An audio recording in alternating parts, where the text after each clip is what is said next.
Shalom warga kerajaan, khususnya dari kelompok Rock Ministry. Nilai kita adalah, kualitas kita adalah soul. Pertama-tama spiritual, rohani. Kedua karena rohani punya authority, punya otoritas. Orang benar itu besar kuasanya kalau berdoa. Kemudian tentu saja kalau mau punya dampak, harus ada leadership. Akibatnya ada transformer, salt. Saudara yang kasih Tuhan, how to transform the society? Yang pertama harus engage. Kita seringkali berkata, wah, tidak cocok kalau anak Tuhan ada di politik. Ada seseorang pemimpin yang sangat terkenal, tidak usah sebut namanya. Sekarang harus hati-hati, sedikit-sedikit somasi. Dia diberitahu bapaknya, kalau mau berdampak, kamu cuma pengusaha, terjun politik, jadi anggota DPRD. Dan saudaraku dari kesaksiannya, semua yang lain marah. Karena apa? Dia tidak bisa diajak kerjasama. Saudaraku, yang lain sudah setuju. Akibatnya teman-temannya marah. Dan di ruangan daripada DPRD itu, kantor DPRD semua merokok. Dia keluar di samping satpam. Yang lain tidak pernah datang kan? Ya, termasuk rapat sebagainya. Dan dia yang bertemu dengan masyarakat. Dan saya dengar kesaksiannya. Karena dia anggota dewan pernah didatangi orang minta, yaitu untuk izin, sesuatu izin pertambangan atau apa. Lalu menyerahkan dia sebuah ROG Rolex All Gold. Dan jawabannya pasti menyenangkan Tuhan. Tidak ada budaya seperti itu di tempat ini. Orangnya kaget. Itu saja budaya di mana-mana. Yang satu ini beda. Saya berdoa setiap saudara beda. Saudara punya kualitas karena kita adalah the salt of the earth, garam bumi. Dan kita adalah the light of the world. Light itu akan membuat orang melihat, wah ternyata dia kotor, dia telanjang. Bukan menghakimi. Dengan kita hadir saja luar biasa. Dan saya mendengar kesaksian semacam itu. Dan kita tahu sejarahnya bagaimana saudara kita ini menjadi bupati dan menjadi berkat buat banyak orang. Itu tujuannya saudara. Jadi kita tahu bahwa ada 7 puncak gunung. Kita harus engage di sana. Saya sampaikan minggu lalu tentang bagaimana Yesus datang ke rumah cukai. Datang ke rumah cukai saudaraku. Itu tempat yang paling menjijikkan buat orang Yahudi. Karena di sana memeras bangsa sendiri. Untuk memperkaya diri sendiri. Masih ingat bahkan kepalanya dia datangi. Yaitu Sakius. Sakius turunlah. Sebab hari ini aku menumpang di rumahmu. And what happened? Matanya terbuka dan dia berkata, Tuhan, setengah hartaku kuberikan pada orang miskin. Dan karena aku memeras orang, ku kembalikan 4 kali lipat. Saya bayangkan Yesus tersenyum dan berkata, keselamatan sudah datang ke rumah ini. Sebab orang ini pun adalah the son of Abraham, putra Abraham. Karena itu saudaraku, banyak contoh semacam itu. Anda bisa engage di art and entertainment. Saudara seorang olahragawan, saudara bisa jadi berkat. Saudara seorang penyanyi, engkau bisa menggarami. Dan juga kemudian bisnis apalagi saudaraku ya. Yang C itu adalah church. Ya, yang D ini, development of the poor. Saya kagum pada saudara saya, pendeta Dr. Wiryo Hadi ya. Luar biasa ya dia ya. Jadi itu adalah development of the poor. Bukan anggota gereja, tapi orang di sekitarnya. Dan kemudian education luar biasa, family dan juga saya kasih contoh tadi government. Saudaraku, kalau mau jadi berkat, bukan kita bertapa, bukan kita yaitu berkumpul cuma dengan saudara seiman, tetapi engage dengan dunia ini dan menjadi berkat. Tuhan memberkati. Amin. Shalom, Bapak Ibu warga kerajaan yang saya kasih dalam nama Tuhan Yesus. Bersyukur kita sudah sampai di penghujung bulan ini di minggu yang keempat. Dan kita tahu bahwa tema besar GBI Rock bulan ini, di bulan Februari ini adalah The Salt of the Earth ya, atau garam dunia. Di minggu yang pertama ya, kita sudah belajar bahwa sebagai garam dunia ya, kita harus punya yang namanya nilai-nilai. Ya, nilai-nilai kebenaran berdasarkan firman Tuhan. Mengapa? Karena nilai-nilai tersebut merupakan tembok atau pagar yang akan menjaga kita dari berbagai pengaruh jahat dunia. Ya. Kemudian kita juga sudah belajar sebagai garam dunia. Sebagai garam dunia, kita tidak boleh kehilangan tujuan yang sudah Allah tetapkan bagi kita.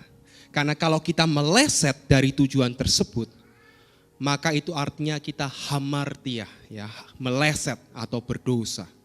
Dan selanjutnya di minggu yang kedua, kita sudah belajar pentingnya peran Roh Kudus di dalam kehidupan kita sebagai orang percaya apabila kita mau berfungsi sebagai garam dunia, ya, sama seperti salah satu tokoh di dalam Alkitab, yakni Daniel, tokoh di dalam Perjanjian Lama.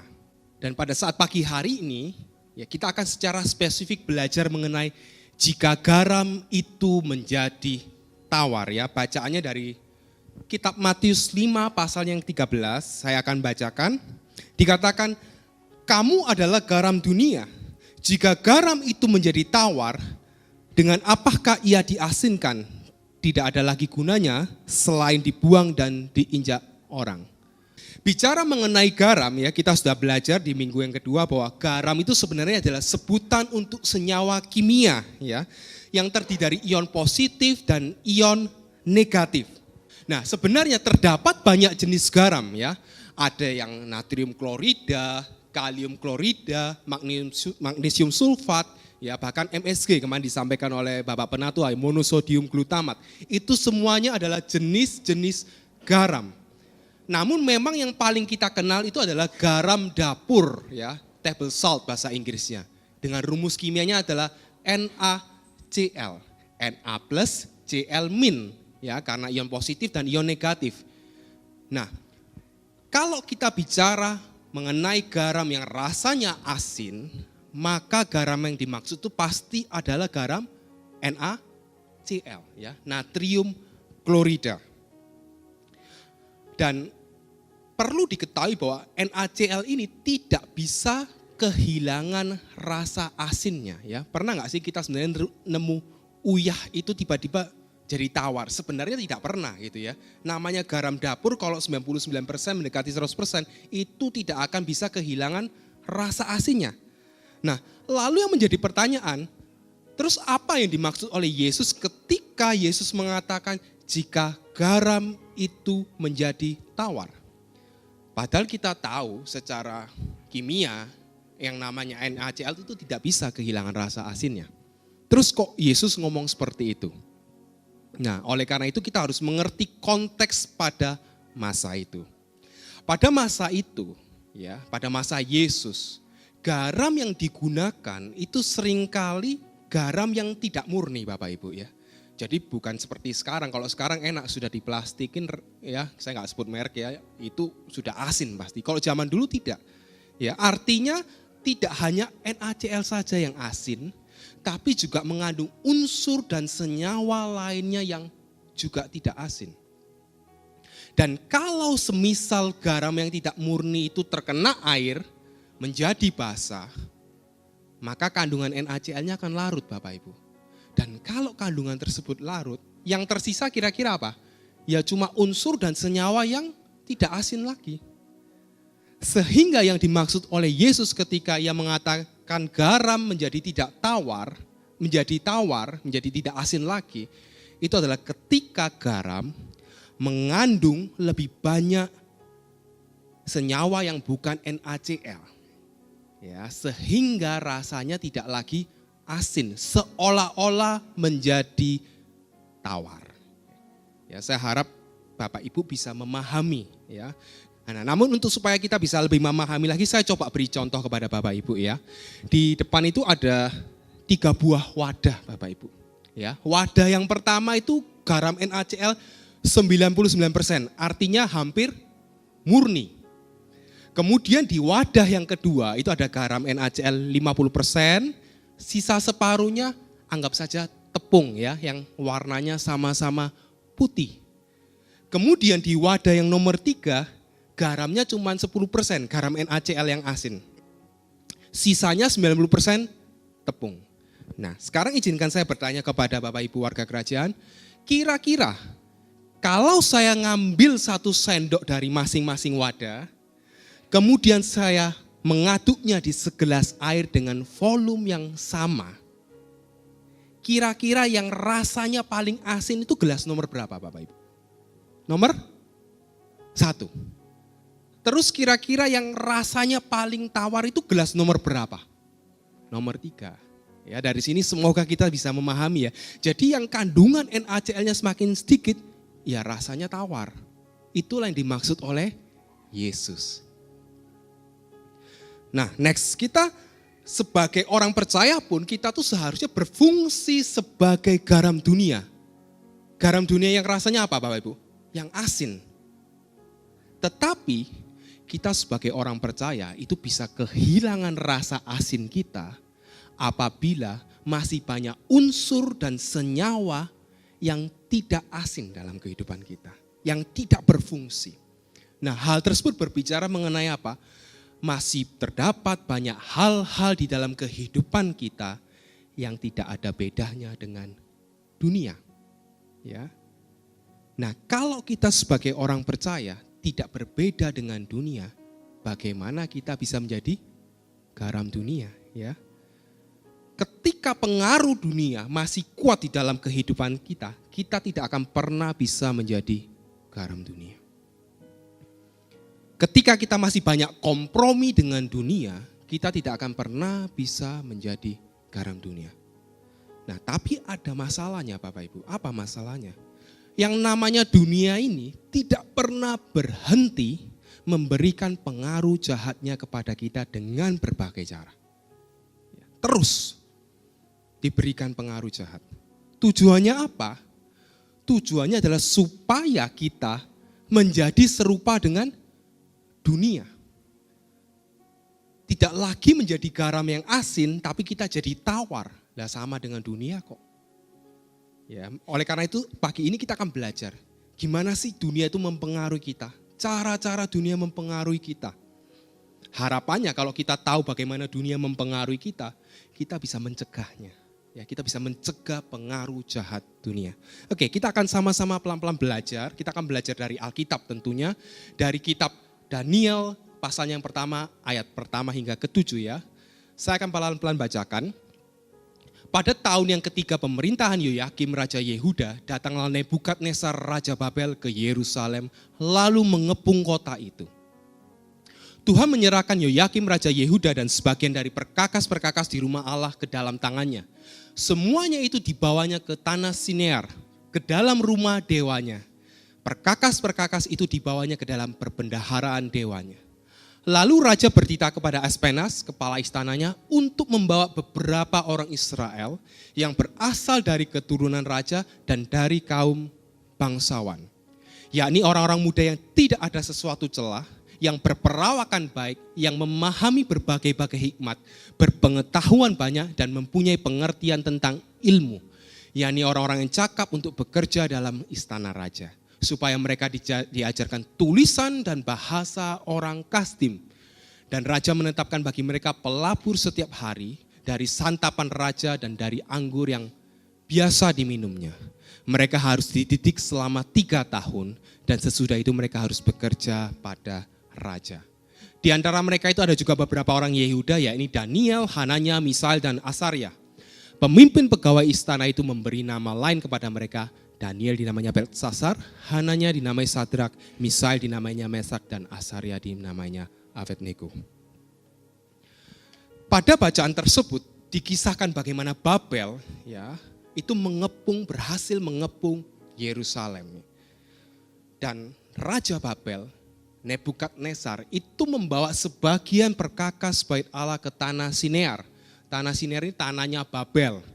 Dan tidak hanya itu saja, Nebukadnezar menyuruh Aspenas yang merupakan kepala istananya untuk membawa beberapa orang muda Israel dari keturunan raja, dari keturunan bangsawan untuk bekerja di istana raja.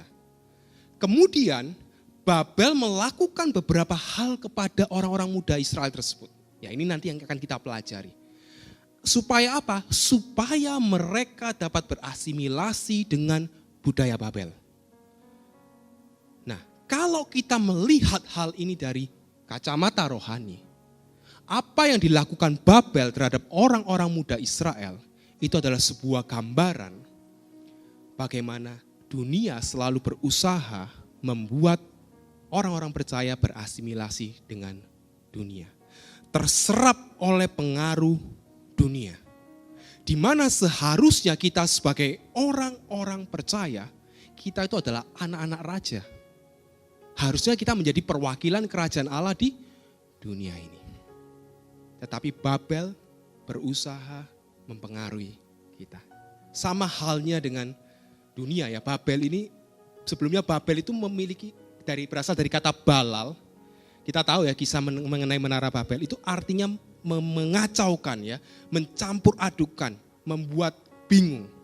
Dan Babel yang merupakan gambaran dunia ini ya, memang selalu berusaha membuat fokus kita, membuat pandangan kita itu kacau. Kita dialihkan dari kebenaran yang sesungguhnya yaitu Yesus Kristus.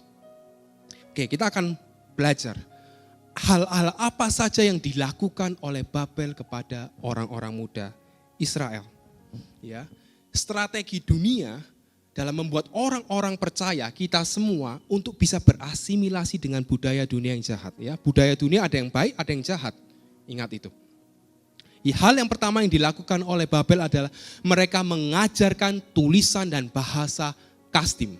Tadi kita sudah membaca di teks Alkitab, mereka mengajarkan tulisan dan bahasa Kasdim. Tulisan dan bahasa Kasdim ini merupakan tulisan dan dialek Kasdim, dialek Babel pada masa itu. Mengapa orang-orang muda Israel ini diajarkan tulisan dan bahasa Kasdim? Tujuannya adalah supaya orang-orang muda ini diajarkan literatur Babel. Dan literatur Babel itu berkaitan dengan ilmu astronomi. Ya, kalau ilmu astronomi masih nggak apa-apa ya. Kemudian ilmu astrologi, ya astrologi itu kayak yang zodiak, mempelajari bintang untuk meramal. Kemudian diajarkan lagi sihir, kebudayaan Babel, juga agama beserta dengan jajaran dewa-dewi mereka. Nah, untuk bisa diajari hal-hal ini, mereka perlu diajar tulisan dan bahasa Kasdim. Disinilah mulainya proses indoktrinasi Babel kepada orang-orang muda Israel. Babel berusaha menanamkan nilai-nilai Babel, nilai-nilai dunia kepada orang-orang muda Israel. Dan tentunya nilai-nilai tersebut bertentangan dengan nilai-nilai kebenaran yang dianut oleh orang-orang Israel. Tulisan dan bahasa ini Bapak Ibu, itu berbicara mengenai way of communication, ya, media komunikasi, cara komunikasi. Saya ingin menyampaikan bahwa kita harus berhati-hati dengan yang namanya media komunikasi dunia, cara komunikasi dunia. Tanpa kita sadari, dunia ini sekarang sedang berusaha menanamkan nilai-nilai dunia kepada kita semua, termasuk kita semua orang percaya. Pelan-pelan ditanamkan. Ya melalui tadi itu media komunikasi dunia, cara komunikasi dunia. Apa saja kira-kira ada, kita kok lihat sekarang artikel-artikel, buku-buku, tontonan film, ya podcast-podcast, media sosial. Bukan berarti kita tidak boleh menikmati hal-hal tersebut loh Bapak Ibu ya. Tapi perlu kita ketahui bahwa tidak semua konten-konten di media komunikasi tersebut itu selaras dengan nilai-nilai kebenaran firman Tuhan. Itu yang harus kita ingat. Dan kalau kita dibombardir terus-menerus dengan konten yang tidak sesuai dengan nilai kebenaran, lama-kelamaan kita akan menganggapnya menjadi suatu hal yang biasa. Pelan-pelan nilai-nilai yang benar di hidup kita akan digeser dan diubah seturut nilai-nilai dunia. Bapak Ibu coba perhatikan, kira-kira ada nggak dulu hal-hal yang rasa-rasanya itu dianggap tabu, ya? Dulunya rasanya janganlah lihat yang kayak gitu atau melihat dengar yang kayak gitu, enggak. Tapi sekarang jadi hal yang biasa. Ya, dulu awal kita tahu LGBT itu rasanya aneh sekali, tabu sekali. Tapi kalau sekarang kita lihat berita LGBT, sudah biasa bukan? Dan banyak orang-orang yang mengikuti nilai-nilai tersebut, bahkan gereja-gereja ada yang dalam tanda kutip mengizinkan. Ingat bahwa tidak semua konten pada media-media tersebut sesuai dengan nilai-nilai kebenaran. Oleh karena itu kita perlu benar-benar memiliki filter yang kuat. Bijak memilih apa yang masuk ke dalam diri kita. Ada sebuah studi di luar mengenai pengaruh MSE dan MAE. Apa itu MSE dan MAE? MSE itu adalah movie sex exposure dan MAE adalah movie alcohol exposure. Jadi ini merupakan film-film yang mengandung konten atau muatan seksual dan alkohol. Studi ini mempelajari pengaruhnya terhadap remaja, terhadap perilaku seksual remaja, terhadap perilaku penggunaan alkohol remaja. Dan pada studi ini ditemukan data-data yang cukup mengagetkan. Di tahun 1950 hingga 2006, lebih dari 84% film top grossing, jadi film-film dengan penjualan yang sangat tinggi, itu mengandung konten seksual. Ya, top grossing itu ibaratnya box office ya. Dan tahun 98 hingga 2003, kurang lebih 83% film top grossing itu mengandung konten alkohol. Dan saya yakin kalau tahun 2020 ke atas ini pasti jauh lebih banyak. Dan lebih mudah diakses ya, ada Netflix, Amazon Prime dan sebagainya. Film-film yang harusnya misalnya 18 plus, 21 plus dengan mudah bisa diakses Bapak Ibu. Dan yang disayangkan adalah ternyata banyak remaja yang mengkonsumsi film-film tersebut. Karena kurangnya perlindungan dari orang tua. Sehingga hal tersebut mengakibatkan pandangan yang salah terkait seksualitas, terkait penggunaan alkohol di benak para remaja. Kita bisa melihat betapa bahayanya way of communication dunia di sini. Pelan-pelan melakukan indoktrinasi, tapi pasti. Tidak cuma terkait isu seksualitas, alkohol, tapi juga yang lain-lainnya, LGBT, ras, agama. Saat ini dunia sedang melakukan sebuah proses yang namanya desensitize. Ya, kita dibuat menjadi tidak lagi sensitif terkait isu-isu yang memprihatinkan. Kita mendengar hal-hal seperti itu menjadi sesuatu hal yang biasa. Karena adanya exposure terus-menerus kepada diri kita. Oleh karena itu kita harus berhati-hati ya untuk diri kita dan juga untuk keluarga kita.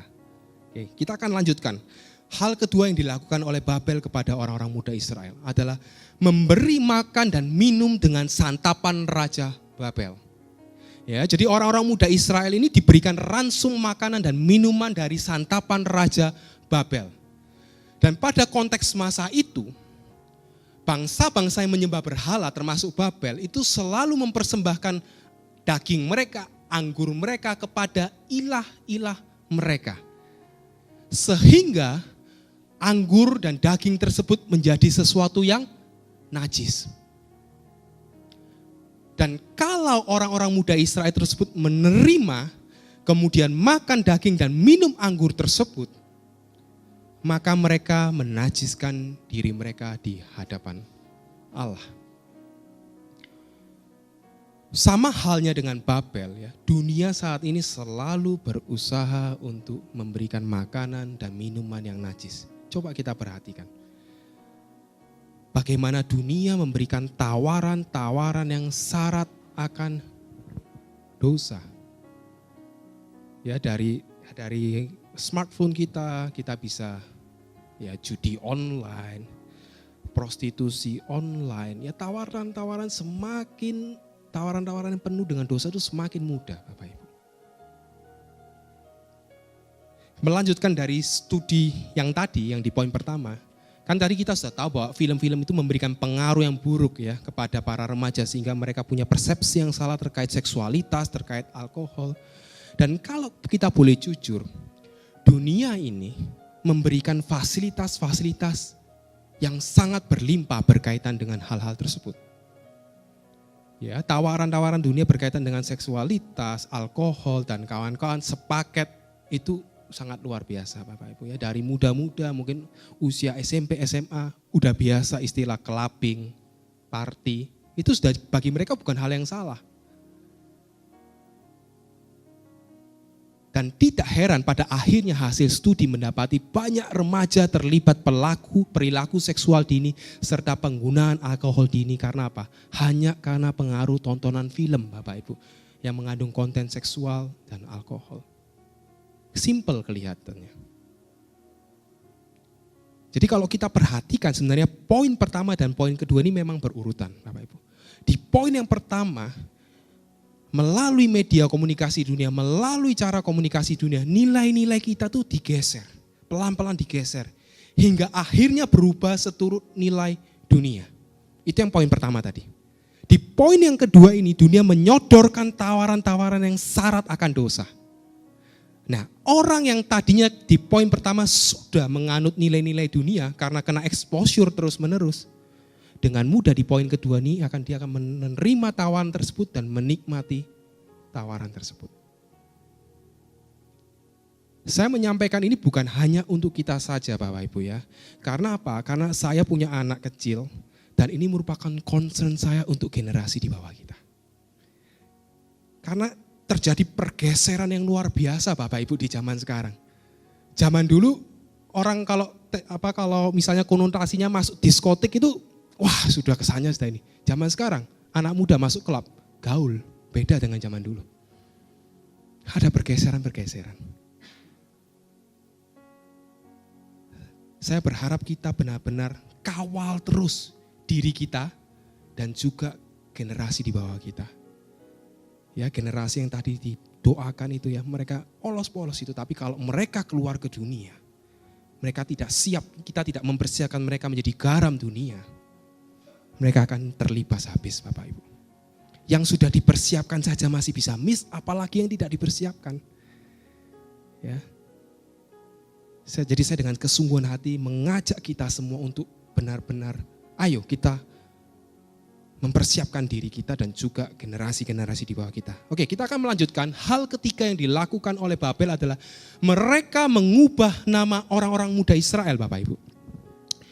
Dan nama ini kalau di tradisi Yahudi, menurut pandangan Ibrani, nama ini bukan hanya sekedar sebuah nama, ya, hanya sekedar panggilan seperti kita ada namanya Budi atau apa, bukan.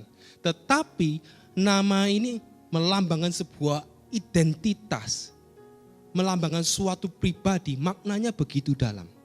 Dan Babel berusaha mengubah nama orang-orang muda Israel tersebut dengan harapan apa? Dengan harapan orang-orang muda ini melupakan identitas mereka yang sejati sebagai umat Allah. Dan mereka menghidupi identitas baru mereka sebagai orang-orang Babel. Kita bisa melihat contohnya di dalam Alkitab, tadi juga sudah kita baca. Contohnya, Daniel diubah namanya, artinya Daniel itu bagus sekali. Tuhan adalah hakimku. Diubah menjadi Beltsasar, yang artinya adalah pangeran Bel. Bel ini salah satu nama dewa Babel. Kemudian Hananya yang artinya Tuhan berkenan diubah menjadi Sadrak yang artinya disinari dewa matahari. Misael yang artinya siapa yang seperti Allah menunjukkan begitu besarnya Allah Israel diubah menjadi Mesak yang artinya milik Dewi Sak. Alkitab mencatatnya itu sebagai Dewi Babel. Dan Asarya yang artinya Tuhan adalah penolongku diubah menjadi Abednego. Abednego itu adalah hamba dari Nego. Di mana Nego adalah dewa Babel. Kita bisa melihat bahwa sebenarnya nama-nama Daniel, Hananya, Misael, Asarya itu nama yang sangat baik, profetik, serta erat kaitannya dengan Allah Israel.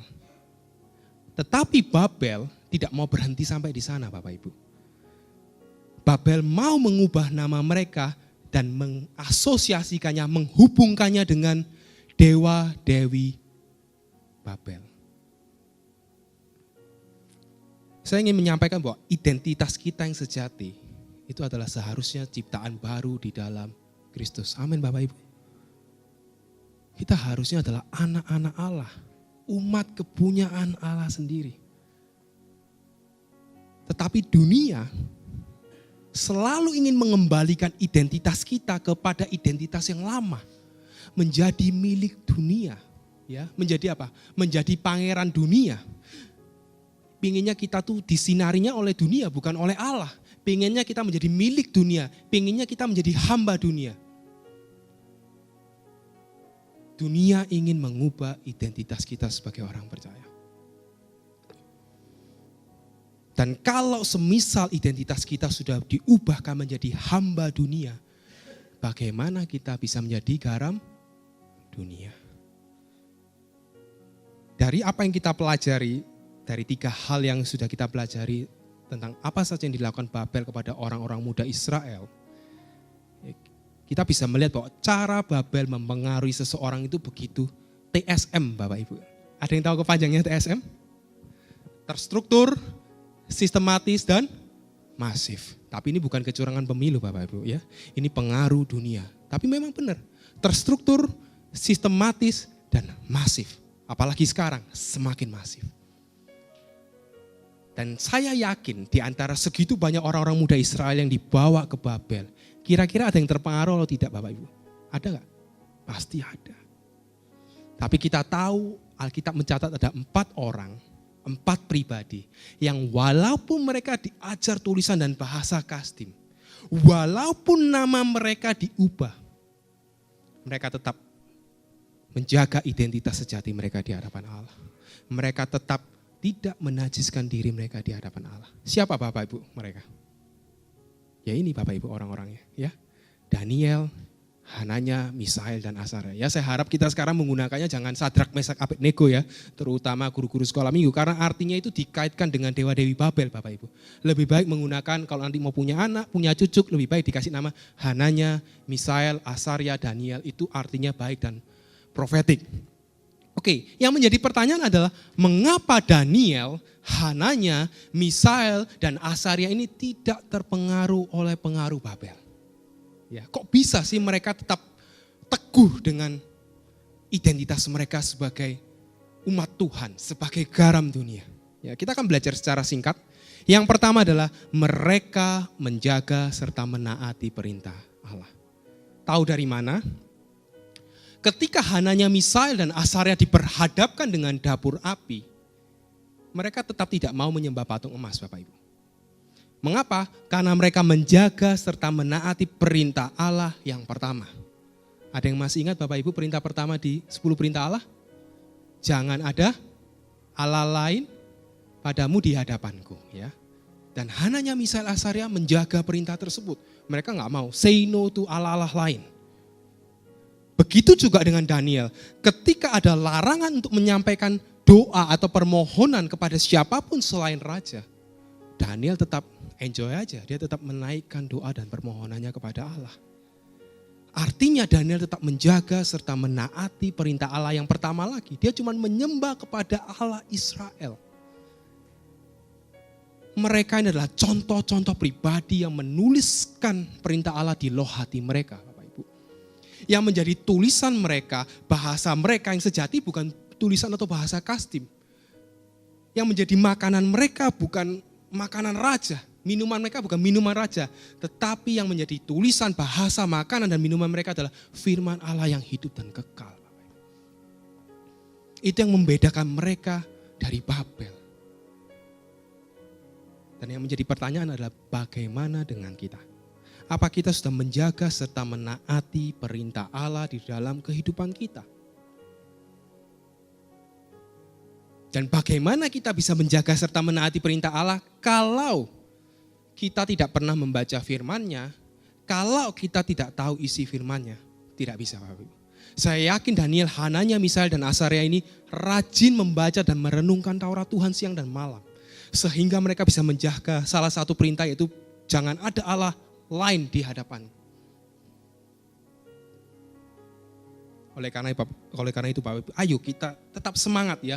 Tidak bosan-bosannya dari mimbar ini selalu disampaikan oleh Bapak Gembala, oleh Bapak Penatua. Ayo kita baca firman Tuhan ya. Bukan sebagai suatu kewajiban ya, tapi sebagai bentuk bahwa kita ini butuh Tuhan Bapak Ibu di tengah-tengah dunia seperti ini. Oke, kita akan melanjutkan.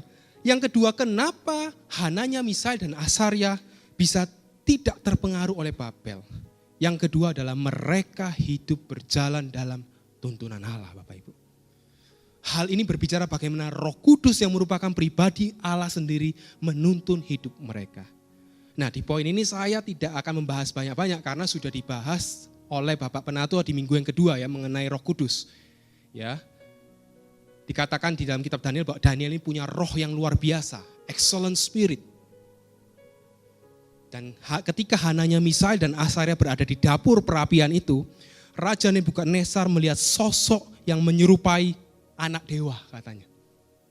Saya yakin dan percaya bahwa itu adalah manifestasi pribadi Allah yang menuntun Hananya, Misael dan Asaria. Kembali yang menjadi pertanyaan bagi kita.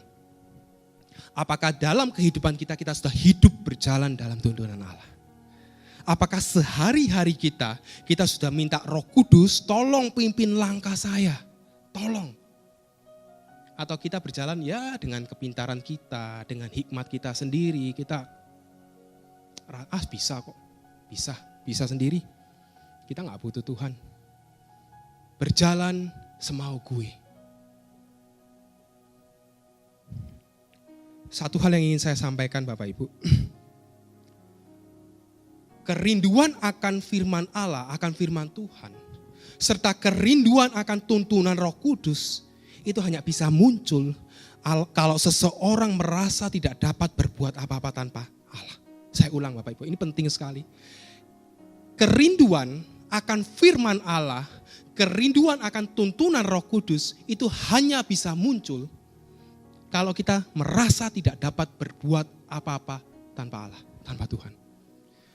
Sehingga akhirnya keseharian kita bilang Tuhan, saya butuh Engkau dalam hidup saya. Gak bisa saya berjalan dengan hikmat saya, dengan kekuatan saya, gak bisa. Dan kalau kita tidak ada kerinduan, gak ada rasa haus dan lapar akan kebenaran firman Tuhan, ya, kita ogah-ogahan baca Alkitab, kita ogah-ogahan mendengarkan firman Tuhan, kita meremehkan firman Tuhan, kita meremehkan Roh Kudus. Hati-hati. Jangan-jangan kita sedang berlaku sombong di hadapan Tuhan. Hati-hati. Bisa jadi pujian kita, penyembahan kita, kegiatan yang kita lakukan, ritual agama kita, itu hanya sebatas bibir saja. Ini yang sekarang kita takutkan. Hati mereka jauh dari Tuhan, jauh. Mereka pongah dengan kebenaran diri sendiri.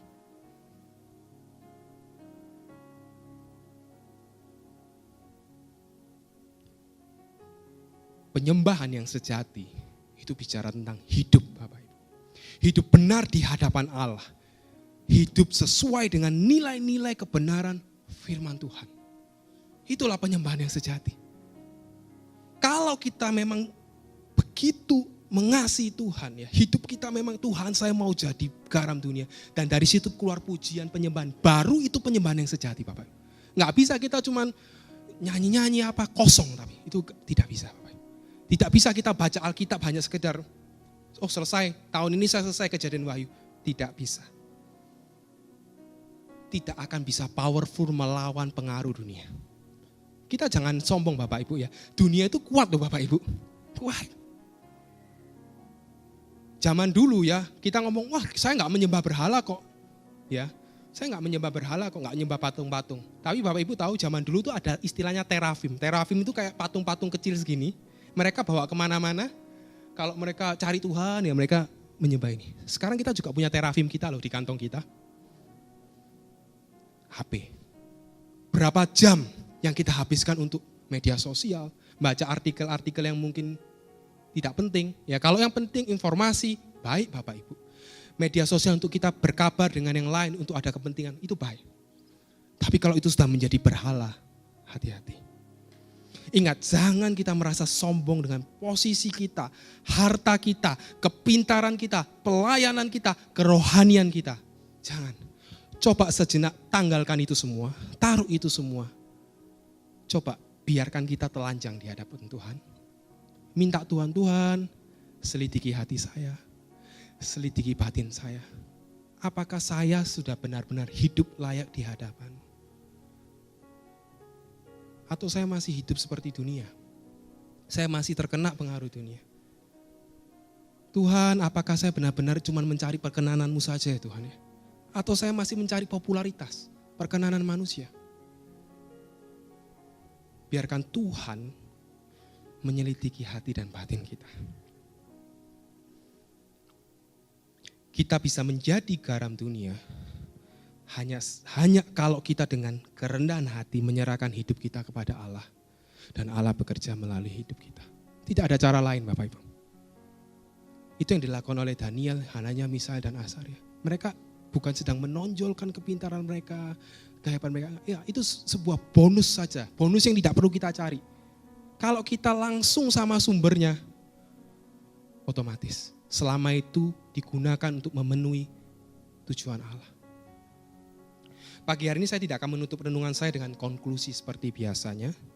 Namun izinkan saya menutup dengan beberapa pertanyaan sebagai perenungan pribadi kita. Kalau kita mau benar-benar berfungsi sebagai garam dunia, coba tanyakan hal ini. Yang pertama, apakah kita sudah merendahkan hati kita di hadapan Allah? Atau kita masih sombong dengan mungkin apa yang kita punya, ya, posisi kita, ya, harta kita, pelayanan kita, atau kita sudah melepaskan semuanya itu, Tuhan hanya Engkau saja yang memerintah. Sudah belum kita seperti itu? Kalau belum, ayo lupakan semualah. Kita ini hidup cuman 70-80 tahun. Gak perlu kita sombong. Yang lebih kaya, yang lebih pintar, yang lebih hebat daripada kita itu jauh lebih banyak. Dan kalau Tuhan memang mengizinkan kita untuk menjadi orang-orang hebat, pasti Tuhan akan kerjakan. Tapi apakah kita sudah datang membawa hidup kita dengan kerendahan hati? Itu pertanyaan yang pertama. Pertanyaan yang kedua, apakah kita sudah menjadikan Allah prioritas utama di dalam kehidupan kita? Atau kita masih punya berhala-berhala kecil lainnya? Bisa smartphone kita, pekerjaan kita, keluarga kita, pelayanan kita. Jangan sampai kita melupakan Allah sebagai prioritas utama dalam kehidupan kita. Dan pertanyaan yang terakhir, siapa yang memiliki pengaruh lebih besar dalam kehidupan kita? Allah atau dunia? Apa kita sudah menyerahkan tampuk pemerintahan kita, hidup kita kepada Allah? Atau hidup kita masih banyak terpengaruh oleh dunia? Ketika dunia party, kita party. Ketika dunia gosip, kita gosip. Ketika dunia mengisi dengan hal-hal yang tidak kudus, kita mengisi dengan hal-hal yang tidak kudus. Pilihan ada di tangan kita Bapak Ibu.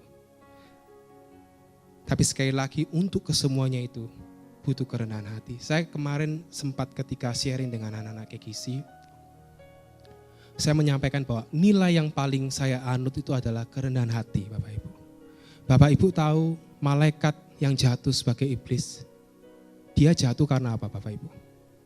Sombong, ingin menyamai yang maha tinggi. Manusia pertama juga jatuh karena dia ditawari, ayo kamu bisa kayak Allah. Sombong. Jadi ayo kita belajar punya nilai kerendahan hati. Siapa kita di hadapan Tuhan? Ya, saya berharap melalui renungan ini ya, kita punya kerendahan hati untuk dipimpin oleh Allah, dipimpin oleh firman-Nya. Ya, sehingga kita berjalan seturut kehendaknya, bukan seturut kehendak dunia. Dengan demikian kita bisa menjadi garam dunia. Yang menjadi taruhan, ingat Bapak Ibu, bukan hanya kita saja. Generasi ini bisa berlalu. Generasi saya bisa berlalu.